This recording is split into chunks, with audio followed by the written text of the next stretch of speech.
இப்போ ரீசெண்ட் டைம்ஸ்ல பாத்தீங்கன்னா வந்து நம்ம அஜீஸ் ப்ரோவும் டிடிஎஃப் ப்ரோவும் போடுற கடைசி வீடியோ இதான், இது அப்புறம் போட மாட்டோம், அவன் கார்ல போறான் நான் பைக்ல போறேன் அது இது சொல்லி பல பேர் பல விதமா பேசினாலும் அட் த சேம் டைம் இதுக்கு பேர் தான் மீடியா கன்ஃபியூஷன். நான் என்ன சொல்ல வரேன்னா லிட்டரலா பாத்தீங்கன்னா வந்து மீடியாவே கன்ஃபியூஸ் பண்ணியே பாத்தீங்கன்னா வந்து அவங்களோட ஹைப்பை ஏற்றுறது. லிட்டரலா வந்து இப்போ கரண்ட் ஜென்ரேஷன்ல வந்து இதான் ஒர்க் ஆகிட்டு இருக்கு. பல டேரக்டரா இருக்கட்டும் பல பேர் வந்து இதுதான் யூஸ் பண்ணிட்டு இருக்காங்க. ஸோ அதனால பாத்தீங்கன்னா வந்து நம்ம அஜீஸ் ப்ரோ சொன்ன ஒரு வீடியோல வாசன் இதுக்கப்புறம் வர மாட்டான் அப்படின்றத கன்வே பண்ணேன். மேபி இதுதான் வந்து இந்த வீடியோ தான் வந்து லாஸ்ட் வீடியோவா இருக்கும். வார்த்தையோ பாத்தீங்கன்னா வந்து இதான் கடைசி வீடியோ சொல்லி சோஷியல் மீடியா ஃபுல்லாவே செம்ம ட்ரெண்டிங் ஆனது. அதுக்கப்புறம் பாத்தீங்கன்னா வந்து அதுக்கப்புறம் திருப்பியும் வந்து கம்பேக் கொடுத்து நம்ம டிடிஎஃப் கூட ஒரு வீடியோ கிரியேட் பண்ணாங்க.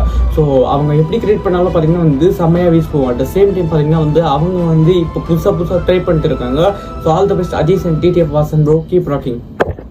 வீடியோல வாசன் இதுக்கப்புறம் வர மாட்டான் அப்படின்றத கன்வே பண்ணேன். மேபி இதுதான் வந்து இந்த வீடியோ தான் வந்து லாஸ்ட் வீடியோவா இருக்கும். ஸோ வாசன் என் கூட வந்து ஃபன் பண்ணது எல்லாமே இருக்கும். அஜீஸ்க்கும் சேர்த்து 5 மில்லியன் சப்ஸ்கிரைபர்